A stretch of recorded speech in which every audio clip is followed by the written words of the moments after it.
80s nostalgia, legacy characters, a huge budget, people strapped into winged engines going on suicide missions. How hard is it to make a fighter pilot movie set in a galaxy far, far away? It sounds like an instant recipe for success, but it seems Disney Lucasfilm has managed to paint themselves into a corner with a comment that's proving pretty hard to walk back. They've even got an outline overseen by Dave Filoni and George Lucas gathering dust on the shelf. More on that coming up. Since its debut in 1986, we've had so many chances to recreate what made Top Gun a blockbuster smash hit. This year, Top Gun Maverick absolutely cleaned house at the box office, as well as pleasing viewers and critics alike. It's not all about the money. You would think that Star Wars powers that be would have a blockbuster of their own that would capitalize on the fighter pilot wave. News broke this week about the recently cancelled Star Wars project from director J.D. Dillard, and while we knew very little about the project, Dillard finally spilled the beans in an interview with The Wrap. He said the movie's plot was heavily influenced by the TIE Fighter game from the 90s, which revolved around fighter pilots in the Star Wars galaxy. It sounds like they were on the right track until creative differences meant Dillard walked away from the project and it was seemingly scrapped. Likewise, Patty Jenkins' Rogue Squadron has been dropped from Disney's release slate, but this one comes with some strings attached, strings which could be difficult to untangle. You see, when they announced Rogue Squadron,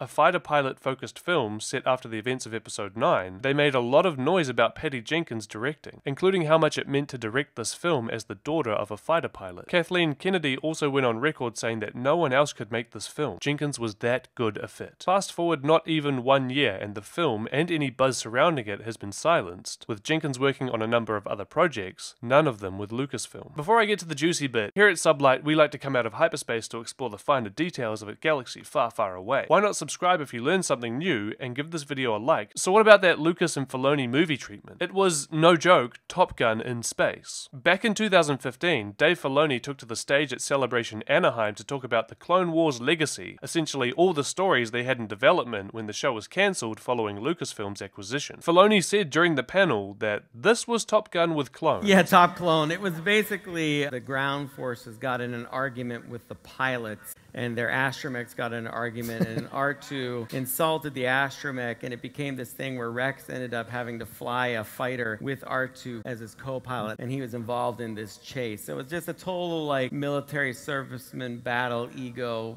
royale, and then Rex of course crashes and is stuck with R2, so it turned out to be madness. Brent Friedman wrote the script, which was originally destined for a 4-episode arc, or about 90 minutes of content. The arc starts out as a lot of fun, before leading viewers into some very unexpected and dark places. So not only does it sound like the first part of the arc captured the spirit of the first Top Gun film, it would go on to predict the beats of Top Gun Maverick, with pilots grounded after a crash and working together to survive. Why Lucasfilm just doesn't run with this script is beyond me. The time period seems easy enough to switch out, sprinkle a few legacy characters, give it a bigger budget, and maintain the focus on people strapped to winged engines going on suicide missions. It's like Grandma's cake recipe, 4 ingredients, but we know they work every time. That's everything for today. A bit of a rant, but if you like what you hear, remember to subscribe so we can do this more often, and remember the Force will be with you, always.